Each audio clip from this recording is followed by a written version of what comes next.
There is a moment that happens at 2 in the morning when the house has gone completely still, and the only sound left is the one inside your skull. It is not silence you hear, it is everything. Every conversation you had that day replaying on a loop, but twisted now, distorted, the words rearranged into evidence against you. Every decision you have been putting off suddenly standing at the foot of your bed, like a figure in the dark, demanding an answer you do not have. Your body is exhausted. Your eyes burn. But your mind is running a marathon it never signed up for, and there is no finish line in sight. You roll over. You check the time. You tell yourself to stop thinking. And that, of course, is the cruelest joke of all, because telling your mind to stop thinking at 2 in the morning is like telling your lungs to stop breathing. It does not work. It has never worked. And deep down, in a place you rarely visit during daylight hours, you know that what is happening right now is not just about tonight. It is not about the email you forgot to send, or the thing you said at dinner that came out wrong.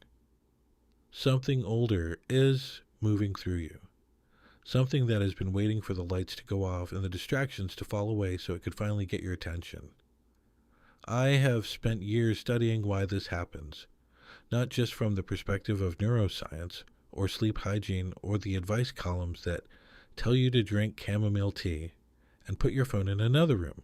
Those things have their place, but they do not touch the root of what is actually going on when your mind hijacks the night and turns it into a courtroom where you are simultaneously the defendant, the prosecutor, and the jury. Carl Jung understood this phenomenon at a depth that most modern psychology still has not caught up with. He saw the nighttime mind not as a malfunction, not as a disorder to be medicated away, but as a visitation. He believed that when the conscious mind finally loosens its grip, when the persona you wear all day is set down on the nightstand, like a pair of glasses, something from the depths rises to meet you. And it does not come gently. It comes with every thought you suppressed, every feeling you swallowed, every truth you looked away from because the daylight hours were too busy, too loud, too full of performance to let it in. What I want to share with you tonight, and I say tonight because I know many of you are listening to this in the dark right now, is not a trick for shutting your brain off. It is something far more valuable. It is an understanding of what your brain is actually trying to do when it will not let you sleep, and why the very thing you are running from might be the very thing that saves you. You have been living with this pattern longer than you want to admit. It did not start last week. It did not start when the stress at work picked up or when that relationship fell apart, or when the world started feeling heavier than usual. If you are honest with yourself, truly honest, in the way that only the darkness allows, you have been an overthinker for most of your life. You have been the one lying in bed, constructing entire arguments with people who are not in the room. You have been the one rehearsing conversations that may never happen, preparing defenses for accusations no one has made. You have been the one scrolling through your own memory like a detective looking for clues, except you are not sure what crime was committed or who the victim is. All you know is that something feels unresolved. Something feels wrong. And the night is the only time it is loud enough for you to hear it. I once spoke with a man, this was several years ago, at a small gathering after a talk I had given on Jung and the unconscious. He was in his early 40s, successful by every external measure, the kind of person who looked like he had it figured out. After everyone else had left, he stayed behind, and he told me something that I have never forgotten. He said, "I have not slept through the night in 4 years." He said it plainly, almost casually, the way someone mentions a bad knee or an old car that makes a funny sound. I asked him what kept him up. He paused for a long time, and then he said something that struck me like a bell. He said, "I think my mind is trying to tell me that the person I am during the day is not real. And at night, when I cannot perform anymore, the real one shows up. And I do not know who he is. That sentence has stayed with me because it is one of the most precise descriptions of a Jungian concept I have ever heard from someone who had never read a single page of Jung. What he was describing, without knowing the terminology, was the collision between the persona and the shadow. The persona is the mask. It is the version of you that knows how to smile at the right moments, say the right things, hold it together in meetings, perform competence, and calm even when inside you are falling apart. Jung did not invent the word persona by accident. It comes from the Latin word for the masks worn by actors in ancient Roman theater. The mask is not you. It is what you show the world so the world will let you belong. And most of the time during the daylight hours, the mask works beautifully. You move through your day. You navigate social situations. You present yourself as someone who has things under control. But then night comes, and the mask does not work in the dark. This is what most people never understand about nighttime overthinking. It is not a glitch. It is not your brain being broken. It is your psyche taking off the costume and forcing you to look at what is underneath. The shadow, which Jung described as the part of yourself that you refuse to acknowledge, does not operate on your schedule. It does not care that you have a meeting at 8 in the morning. It does not care that you are tired. It has been waiting all day, pressed into the corners of your consciousness, and now that the noise has stopped and the performance is over, it steps forward. And it speaks in the only language it knows: repetitive thoughts, anxiety, regret, shame. The sudden vivid memory of something you did 7 years ago that makes you wince in the dark. That is not random. That is the shadow knocking. There was a woman I knew, a therapist herself, someone who spent her days helping other people untangle their inner lives. She came to me during a particularly difficult period in her own life and described what was happening to her at night in terms that were almost clinical, as if she were presenting a case study. She said her mind would begin its loop the moment her head hit the pillow. It would start with something small, a comment her sister had made at a family dinner, and then it would spiral. Within 20 minutes, she would be reviewing her entire life, every decision, every missed opportunity, every relationship that had ended badly, and she would arrive at a conclusion that felt absolute and devastating. I have wasted my life. She knew intellectually that this was not true. She could list her accomplishments, her degrees, the patients she had helped. But at night the intellectual defenses crumbled, and what was left was a feeling so raw and so old that it did not seem to belong to her adult self at all. It belonged to a girl of 11 who had been told by a father she adored that she would never amount to anything, and who had spent the next 30 years trying to prove him wrong, while secretly believing he was right. That is the thing about the shadow. It holds the wounds we were too young to process and too afraid to revisit. And when the conscious mind goes quiet at night, those wounds do not just surface randomly.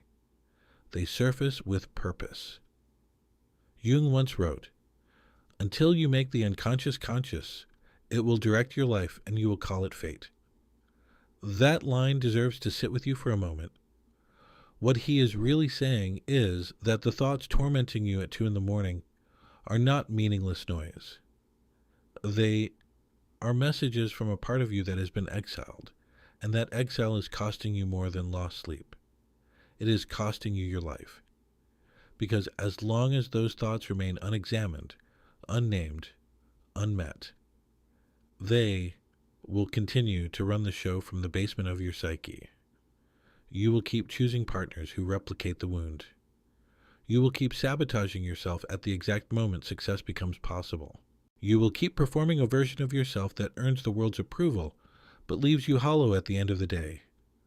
And every night, the mind will try again to get your attention. Now here is where things shift. Here is where the deeper pattern reveals itself. And I need you to stay with me, because this is the part that changes everything. Your brain, when it spirals at night, is not just doing something psychological. It is doing something neurological, and the two are more connected than most people realize. When you lie in the dark and your mind begins to race, what is actually happening inside your skull is a kind of civil war. The prefrontal cortex, the part of your brain responsible for rational thought, planning, and self-control, begins to go offline as you prepare for sleep. It's supposed to. That is how sleep works. The executive functions dim, the analytical mind softens, and the brain transitions into a state where it can begin the crucial work of memory consolidation, emotional processing, and physical repair. But here's what happens when you carry unprocessed emotional material, when the shadow has been locked away and the persona has been running the show all day. As the prefrontal cortex powers down, the amygdala, the brain's alarm system, the ancient structure that governs fear and threat detection, does not power down with it. In fact, it activates.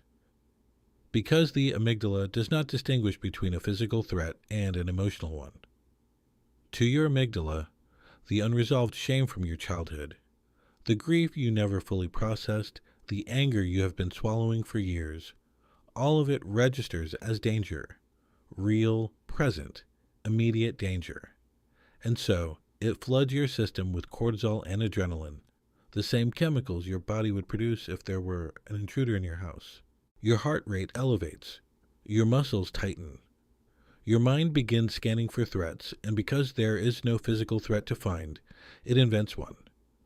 It replays old conversations, looking for evidence of rejection. It projects into the future, looking for catastrophe. It turns inward and begins dismantling your self-worth piece by piece because the alarm is sounding, and it needs to find the source of the danger, and if it cannot find it outside, it will create it inside. This is why you cannot just think your way out of nighttime overthinking. You cannot rationalize with the amygdala. It does not speak the language of logic.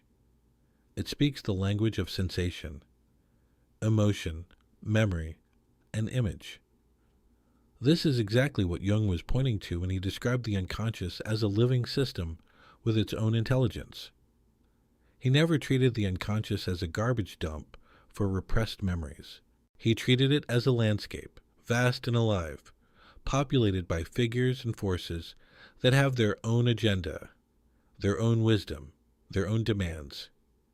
And the nighttime mind, the mind that will not shut up, is what happens when those forces can no longer be ignored.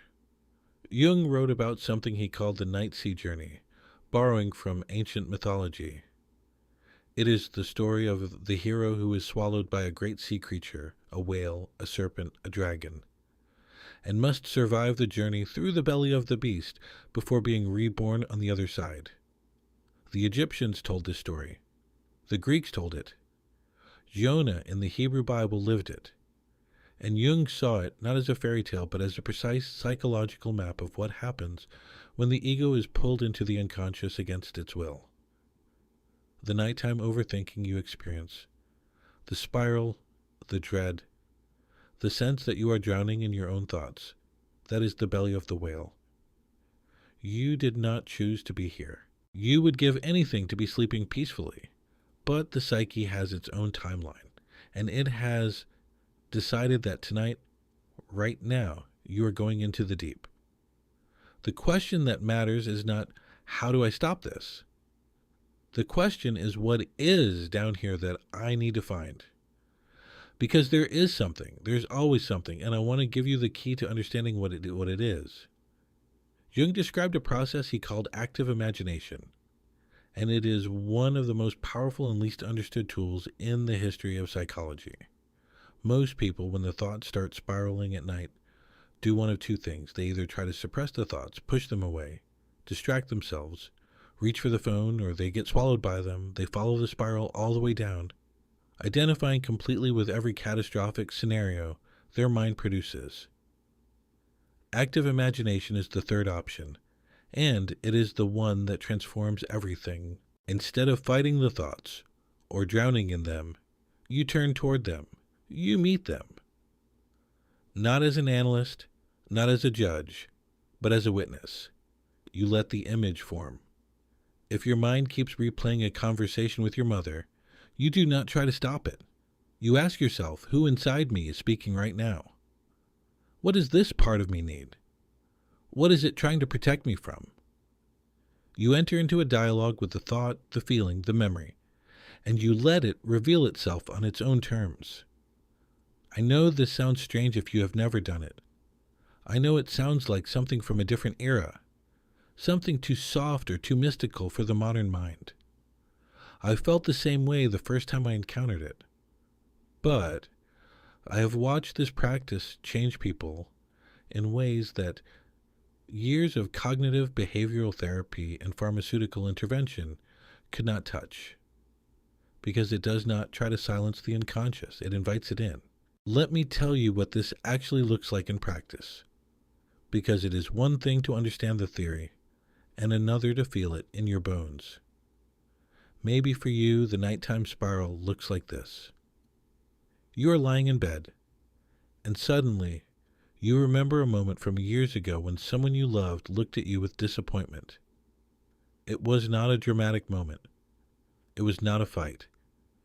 It was a quiet look, lasting maybe 2 seconds, and you have never spoken about it with anyone, but your body remembers it.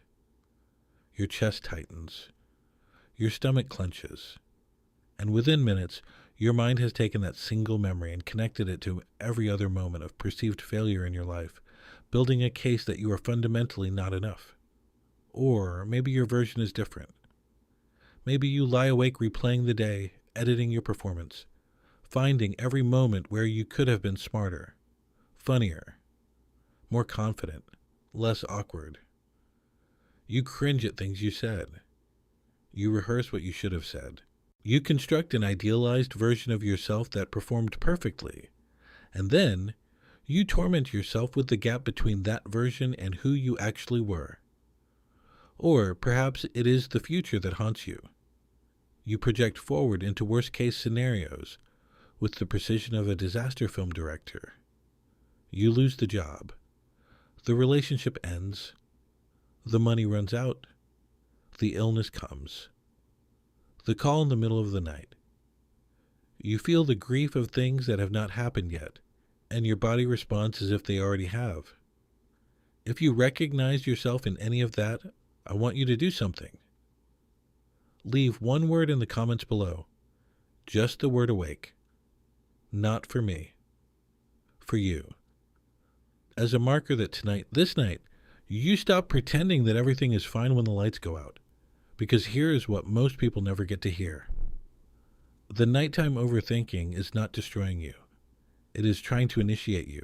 And there's a vast difference between something that is breaking you down and something that is breaking you open, even though they feel identical while you are in the middle of them.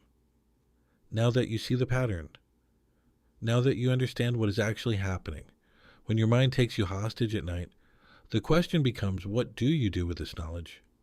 Not as a theory, not as an interesting idea to think about tomorrow, but tonight. What do you do with it tonight? The first thing I want you to understand is that the overthinking mind is not your enemy. This is perhaps the most counterintuitive thing I can say to you, because everything about the experience feels adversarial. It feels like your mind is attacking you. But what if it is not? What if the mind that spirals at 2 a.m. is the part of you that is still fighting for your wholeness? What if it is the part that refuses to let you settle for the half-life you have been living? The performance, the mask, the carefully curated version of yourself that gets through the day but does not actually live. Jung described the process of individuation as the psyche's natural movement toward wholeness, and he was clear that this process is not optional. It happens whether you cooperate or not. The difference is that when you resist it, it manifests as suffering, as insomnia, as anxiety, as depression, as the nagging sense that something is fundamentally wrong, even when everything on the surface looks right. And When you cooperate with it, when you turn toward the darkness instead of fleeing from it, the same energy that was tearing you apart begins to put you back together. Here is what this cooperation looks like. It is not dramatic. It is not some grand spiritual ceremony. It is quiet, intimate, and it begins with a single act of courage. When the thoughts start tonight, and they will, I want you to try something different. Instead of reaching for your phone, instead of turning on a podcast to drown out the noise, I want you to lie there in the dark and ask one question. Not out loud, just internally. You ask, "What are you trying to tell me?" And then you wait. You do not force an answer. You do not analyze. You just lie there with the question like a lantern held out in a dark room, and you let whatever wants to come forward, come forward. Sometimes it will be a feeling, a wave of sadness that has no obvious source. Let it come. Sometimes it will be an image, a face, a place, a moment from your past that surfaces like something rising from deep water. Let it form. Sometimes it will be nothing, just silence. And that is fine too. Because the act of asking the question, the act of turning toward instead of turning away, that alone begins to change the relationship between your conscious mind and your unconscious. There is an ancient Greek myth that has always reminded me of this process. The story of Orpheus descending into the underworld to retrieve Eurydice. The whole point of the myth, the thing that most people miss, is not that Orpheus went down. Many heroes go into dark places. The point is the condition placed upon him. He could lead Eurydice back to the surface, back to the light, back to life, but only if he did not turn around to look at her during the ascent. Only if he trusted the process enough to keep walking forward without needing to see the result. And, of course, at the very last moment, just steps from the surface, Orpheus turns. He looks back. And Eurydice is pulled back into the underworld forever. The myth is not about romantic love. It is about the relationship between consciousness and the unconscious. When you begin to engage with your shadow material, when you start to ask the nighttime mind what it is trying to tell you, there is a fierce temptation to grab the insight, to turn it into a neat narrative, to intellectualize it and file it away as something you figured out. That is Orpheus turning around. That is the ego trying to control the process. And when you do that, the insight slips away. It retreats back into the depths because you tried to own it rather than simply receive it. The practice is to stay with the not knowing, to walk forward in the dark and trust that what needs to follow, you will follow. The second shift is even more uncomfortable, and it is this. You must begin to reclaim the parts of yourself that the nighttime thoughts are pointing to. When your mind replays a moment where you were rejected, it is not just torturing you. It is showing you a part of yourself that still believes it is unworthy of love. When your mind catastrophizes about the future, it is not just being anxious. It is showing you a part of yourself that never felt safe, that learned early on that the world is unpredictable and people leave. These are not abstract concepts. These are living fragments of your psyche, what Jung called complexes, and they have the power to take over your entire inner life if you do not engage with them consciously. A complex is like a splinter that your psyche grew around instead of removing. It is a knot of emotion, memory, and belief that formed during a moment of overwhelm, usually in childhood, and it has been influencing your behavior ever since. The nighttime thoughts are not the complex itself. They are its voice. And when you start to listen to that voice, not to obey it, not to believe every catastrophic story it tells, but to listen the way you would listen to a frightened child who is trying to explain why they are afraid, something begins to shift at the deepest level. If this is landing for you, if something in these words is meeting a place inside you that has needed to be met, share this with someone who is going through their own version of this. Not because I need the views, because somewhere right now, Someone you care about is lying in the dark, drowning in their own thoughts, believing they are the only person in the world whose mind does this, and they need to know they are not alone. The third shift involves your relationship with the night itself. This one is subtle, but it is powerful. Most people treat nighttime as a problem to be solved. They approach sleep as a performance, another thing to optimize, another area of their life where they need to succeed. They track their sleep. They take supplements. They follow rigid routines. And there's nothing wrong with any of that. But underneath all the optimization is often a fundamental fear of what happens when they let go of control. Because sleep requires surrender. It requires you to release your grip on consciousness, on identity, on the carefully constructed self you have been maintaining all day. And for someone whose shadow material is pressing up against the surface, that surrender feels like a kind of death. This is not metaphorical. Jung was explicit about this. He wrote that the experience of the ego encountering the unconscious often carries the quality of death and rebirth. The nighttime anxiety you feel, the resistance to sleep, the desperate clinging to wakefulness, even when your body is begging for rest, part of that is the ego's fear of dissolution. It knows that when consciousness dims, the other voices will speak, and it is terrified of what they might say. Here's what I have found, and this took me years to understand. The night is not your enemy. The dark is not your enemy. The thoughts that come are not your enemies. They are all part of an intelligence that is older and wiser than your conscious mind. An intelligence that is trying to guide you towards something you are not yet able to see. When you change your relationship to the night, when you begin to approach bedtime not as a battle to be won but as a threshold to be crossed, the entire experience transforms. You stop fighting your own mind. You stop treating your thoughts as intruders to be expelled. And you start to meet the night the way an ancient person would have met it, as a sacred time, a time when the veil between worlds is thin and the deeper self can speak. Jung captured this beautifully when he wrote, "Your visions will become clear only when you can look into your own heart. Who looks outside dreams. Who looks inside awakes." What he is saying is that the clarity you have been searching for, the peace you have been chasing through supplements and sleep apps and midnight snacks and scrolling, and every other strategy you have used to avoid this reckoning, that clarity is not outside you.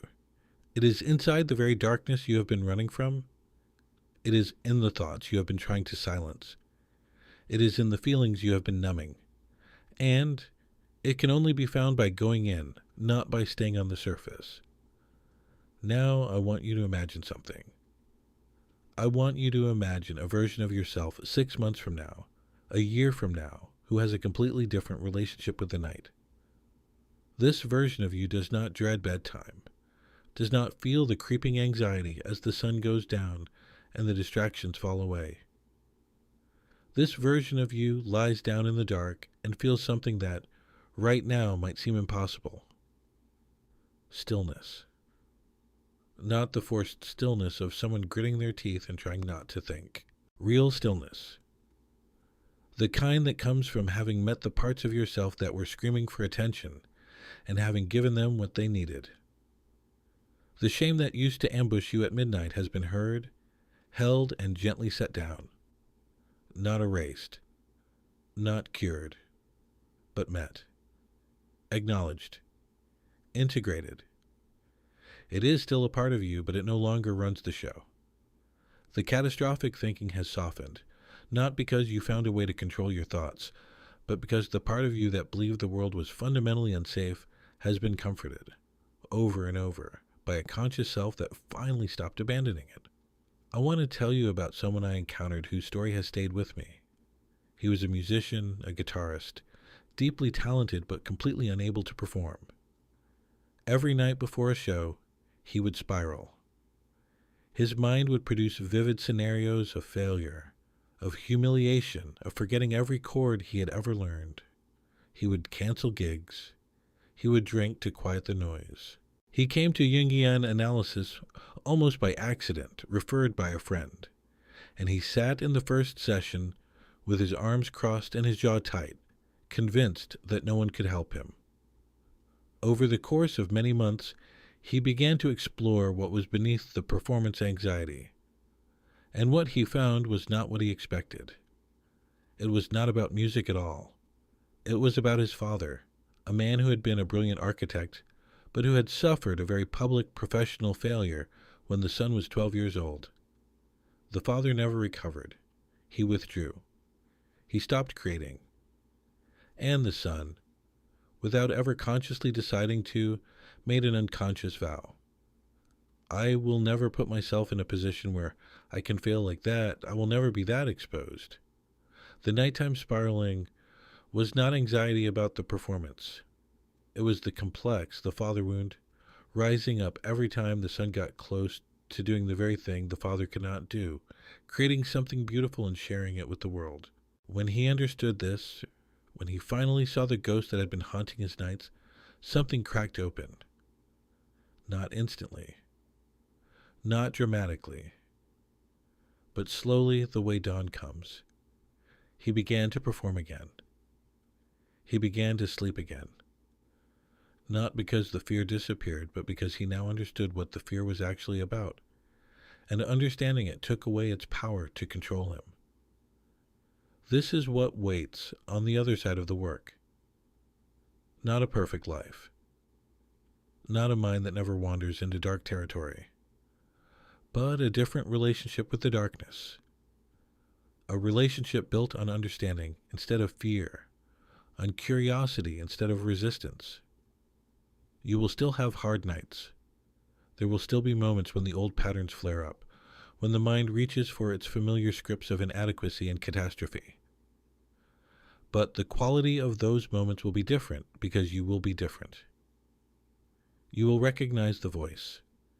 You will know whose pain it carries. And instead of being swept away by it, you will be able to sit with it the way you would sit with an old friend who shows up uninvited, a little inconvenient, but someone you have learned to welcome because they always bring you something you need to hear. Jung said something toward the end of his life that I think about almost every day. He said, I am not what happened to me. I am what I choose to become. Sit with that for a moment.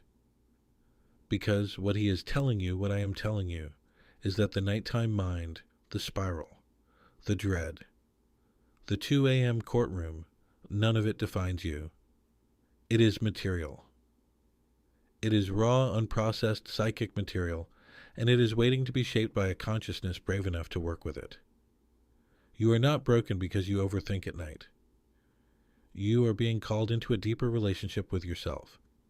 And the fact that you are here listening to this tells me that some part of you already knows that. I want you to think back to where we started. That moment at 2 in the morning. The silent house. The mind that will not stop. You're back there now, but something is different. You understand something you did not understand before. The thoughts are not attacking you. They are reaching for you. The shadow is not your enemy. It is the part of yourself you abandoned long ago, and it has been waiting in the dark for you to come back. The night is not something to survive. It is something to enter, consciously, courageously, with the willingness to meet whatever is there. And what is there, I promise you, is not the monster you think it is. It is the lost and exiled pieces of your own wholeness. And they want to come home. So tonight, when the house goes quiet and the thoughts begin their familiar march, do not fight them. Do not reach for the phone. Do not numb yourself with noise. Instead, lie there and breathe and ask the only question that matters. What are you trying to show me? And then listen, not with your intellect, with something deeper, something older, something that has always known the way through the dark, even when your conscious mind forgot. If something in this spoke to a place inside you that needed to be spoken to, type these words in the comments. I am listening now, not as a hope, not as a wish, as a decision a quiet, radical, irreversible decision to stop running from yourself and to start meeting what comes in the night with open eyes and an open heart. The darkness was never the problem. Your refusal to enter it was. And now that you know that, now that you have seen the shape of what has been keeping you awake, you can never fully unsee it.